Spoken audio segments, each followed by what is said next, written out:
paten. Dong yang dibawa dari Kerajaan Demak dibawa pada abad ke-14 pada tahun 1485. Sebelum digambar di sini, gambar ini akan didahului dengan bunga-bungaan tulipa sebagai bahan pengharumnya. Ini adalah sama sisilannya dengan yang ada di istananya. Boleh duduk ya? Boleh Pak. Sekarang lanjut ke sini. Barangkali ada yang versi Bang. Di samping ini terdapat semangat alam yang lebih dikenal dengan sebutan ani-ani. Ani-ani dari ani bukan lagu bapak ya. Tapi ani ini alat untuk memotong padi atau dalam bahasa Sundanya dikenal dengan namanya eten. Apa pakai ani?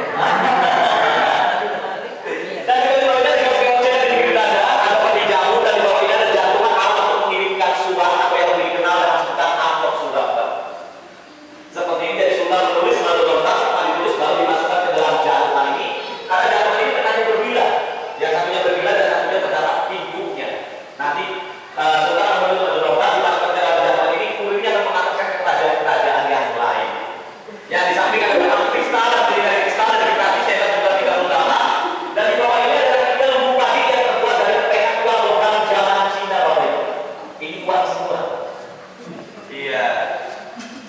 Tapi saya sekarang banyak masyarakat yang menggunakan sebagai bangunan alun. Ini sudah ada dari abad ke-15 dari tahun 1527. Di atas ada naga tembul-wulung yang merupakan satu simbol penghormatan kepada umat Hindu dari Bali. Dan di bawah ini ada seperangkat perhiasan pengantin yang terbuat dari kuningan sari. Tapi memang aslinya ini terbuat dari emas. Tapi kami replikakan karena tidak mungkin emas disimpan di sini. Ada buletin besar itu yang difungsikan sebagai sabuk anak-anak raja yang berusia di atas 18 tahun. Pak, kenapa sabuk anak-anak raja kok kecil-kecil? Karena dahulu anak raja makan dalam satu hari itu hanyalah 1 kepel nasi jamblang, Bapak Ibu. Iya, ini mengajarkan kepada anak raja supaya kelak anak raja ini yang pertama harus sering-sering berpuasa. Yang kedua, anak raja harus dapat merasakan dan rakyat yang ada di bawah. Jangan sepelekan anak seorang raja tidak pernah merasakan lapar, sedangkan rakyatnya banyak yang lapar. Pinggangnya kecil-kecil, baju pun kita lihat kecil-kecil juga di sini. Ada juga bajunya. Dan di samping ini ada baju hamas atau baju jiwa yang berat satu baju ini mencapai kurang lebih 4 sampai 5 kilo satu baju. Hasil rampasan dari bangsa Portugis ketika Fatahillah merebut Sunda Kelapa. Dan Fatahillah ini bukanlah Sunan Gunung Jati, tapi Fatahillah ini adalah menantu Sunan Gunung Jati yang merebut Sunda Kelapa. Beliau mendapat gelar Pangeran Jayakarta. Kotanya dikenal sekarang ini dengan sebutan kota Jakarta. Inilah hasil rampasan beliau yang beratnya lumayan berat, kurang lebih 4 sampai 5 kilo. Dan di samping ini ada tempat jamu yang menyimpan obat-obatan dari sakit kepala sampai sakit kaki. Ini ada semua yang dibawa oleh salah satu istri Sunan Gunung Jati yang berasal dari negeri Cina yang bernama Putri Ongginyo. Karena Sunan Gunung Jati isinya di sini kurang lebih ada 6 orang istri. 6 orang istri ini bukan salah banyak istri dari sebagai syiar agama Islam. Di antaranya ada dari negeri Cina. Ternyata semua kamu putri dari Esa Jumbo, keturunan dari dinasti Tiongkok. Inilah salah satu peninggalannya. Dan di samping ini ada kaca cenderung berhias, tapi sayang cerminnya sudah tidak kelihatan dan sudah rusak. Yang dibuat pada tahun 1506. Tapi sayang keramik ini sudah pecah. Kaca ini sudah pecah. Karena memang sudah memakan usia. Di samping aneka keramik dari Cina dan di bawah ini keris-keris peninggalan dari masyarakat yang tidak mampu merawatnya, yang diserahkan ke museum karena di museum ini sering ada pencucian setiap tanggal 1 Suro. Nah kemarin alhamdulillah baru dicuci keris-keris ini, tapi keris-keris ini pun ada keris yang sangat dikeramatkan. Yang mana? Paling tengah ini Ibu, keris yang lebih dikenal dengan sebutan keris brojol. Nah, kalau brojol itu Pak, artinya untuk kelahiran Pak. Dan konon keris ini dapat melancarkan dalam prosesi kelahiran. Gimana caranya? Keris ini diambil, dicuci dahulu. Setelah dicuci baru diambil airnya, konon dibalukan kepada orang yang lagi hamil. Ketika kelahiran konon akan ngebrojol dan tidak ada halangannya. Allah alam betul ataupun tidak, kita tidak boleh percaya. Apabila kita percaya, dikhawatir kita musyrik. Kita kenal mungkin sekarang ini dengan sebutan namanya rumput Fatimah. Sama juga untuk acara kelahiran. Ini pun juga sama yang dimiliki oleh masyarakat. Kalau yang buat anti brojol ada nggak? Anti brojol tidak ada. Oh, itu menjawab. Ya, ada koran kerbau, kalungnya kerbau, tempat abu rokok, tempat benang jahit.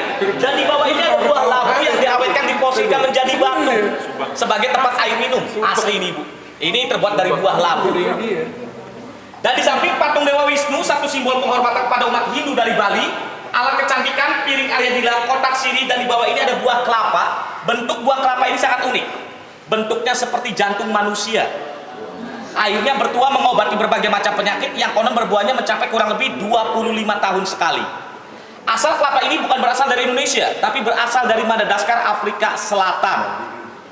Jadi airnya ini konon dapat mengobati seperti kena santet dan sebagainya, Ibu. Inilah buahnya, tapi lumayan lama buahnya buahnya ini.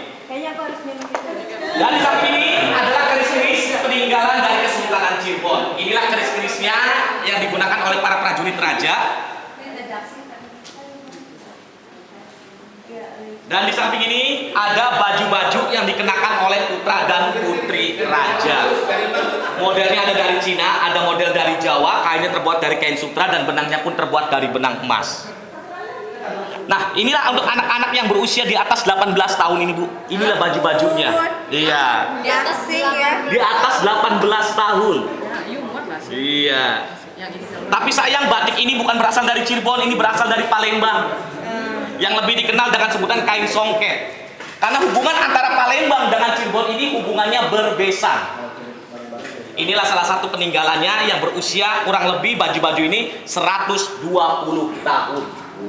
Jadi lumayan lama sekali di sini. Dan di samping di sini ada kurungan. Ini adalah kurungan yang lebih dikenal dengan sebutan kurungan turun tanah untuk anak bayi yang baru berusia 7 bulan. Yang dinamakan dengan sebutan tenda Siti. Anak itu akan dimasukkan ke dalam kurungan, nanti memilih salah satu barang apa yang diambilnya. Di dalam kurungan, apabila anak tersebut mengambilnya keris, bakat beliau kelak dewasa menjadi seorang tentara. Mengambilnya padi, bakat beliau menjadi petani. Mengambilnya uang, bakat beliau menjadi seorang hartawan, pedagang, dan sebagainya. Dan kebetulan Pak Sultan sekarang ini ketika tradisi yang digunakan ini mengambilnya uang. Beliau mendapat gelar sarjana ekonomi, pinter dalam urusan keuangannya. Betul ataupun tidak, kita tidak boleh percaya karena ada kalanya anak kecil dimasukkan ke dalam kurungan ini, banyak anak kecil yang menangis. Ini menandakan bahwa dewasanya anak kecil tersebut bakatnya menjadi anak yang penakut dan tidak punya pendirian. Tapi ada kalanya anak kecil dimasukkan tidak mengerti, mengambil seluruh barang. Ini yang menandakan bahwa anak kecil itu kelak dewasa berbakat menjadi anak yang rakus akan harta dunia ataupun kekuasaan. Tapi kita kembalikan pada bunga Tanjung ini yang merupakan satu simbol Tuhan yang Maha Esa. Usia kurung ini sudah mencapai kurang lebih 115 tahun. Dan di samping ini terdapat sketsa pembuatan keris Singabarong yang akan kita lihat. Di sampingnya ada buah pilar nantinya yang menggambarkan peradaban kitab suci Kama Sutra dari India ini, Bapak. Yang mana? Yang ini Pak, ada dua gambar Pak di sini. Jadi kita tidak boleh mengambil nilai negatifnya, mengambil positifnya. Di atas ada gambar